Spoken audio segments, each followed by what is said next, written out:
அனைத்து நண்பர்களுக்கும் வணக்கம். இன்றைக்கி நம்ம பார்க்க போகிற பதிவு பார்த்திங்கன்னா அயோத்தி ராமர் கோயிலோட சிறப்பை தான் இந்த பதிவில் பார்க்குறோம்.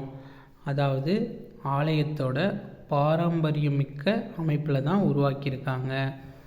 ஆலயத்தோட நீளம் பார்த்திங்கன்னா அதாவது கிழக்கு மேற்காக 390 அடி, அகலம் பார்த்திங்கன்னா 250 அடி, உயரம் பார்த்திங்கன்னா 121 அடி.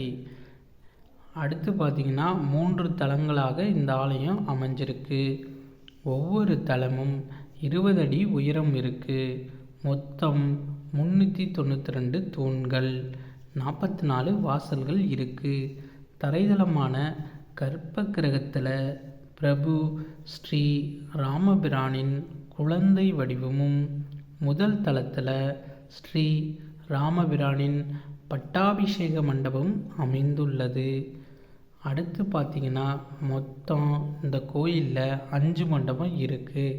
அந்த 5 மண்டபத்தில் முதல்ல நாட்டிய மண்டபம், 2வது ரங்க மண்டபம், 3வது தரிசன மண்டபம், 4வது பிரார்த்தனை மண்டபம், 5வது கீர்த்தனை மண்டபம். இப்படி 5 மண்டபம் இந்த கோயிலில் இருக்குது. அடுத்து பார்த்திங்கன்னா தூண்களில் இறைவன் மற்றும் நாட்டிய மாந்தர்களின் சிலைகள் அமைந்துள்ளது. அடுத்து நுழைவாயில் முன்பு 32 படிகள், அதாவது உயரம் பார்த்திங்கன்னா 16.5 அடி இதோட உயரம் இருக்குது. இது வழியாக ஏறி பிரதான நுழைவாயிலை அடையலாம். மாற்றுத்திறனாளிகள் மற்றும் முதியோருக்கு ரேம்ப் அப்புறம் லிஃப்ட் வசதியும் இருக்குது. 4 பக்கத்துலேயும் கோட்டை சுவர்கள் 732 மீட்ரு நீளம், 4.25 மீட்ரு அகலமும் இருக்குது. கோட்டையோட 4 மூலைகளில் அதாவது சூரியன், சிவன், கணபதி, தேவி பகவதி ஆகியோருக்கான ஆலயங்களும் இருக்குது.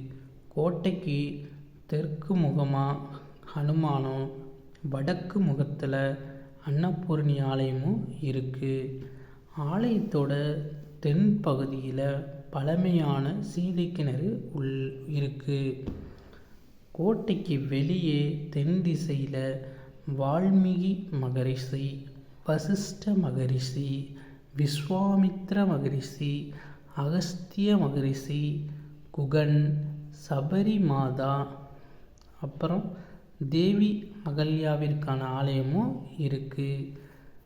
லாஸ்ட்டாக தென்மேற்கில் குபேரன் குடியில் உள்ள சிவாலய புனர் பிரதிஷ்டை மற்றும் ராமபக்த ஜடாயுவின் பிரதிஷ்டைகளும் இந்த கோயிலில் இருக்குது. நன்றி நண்பர்களே, வாழ்க வளமுடன்.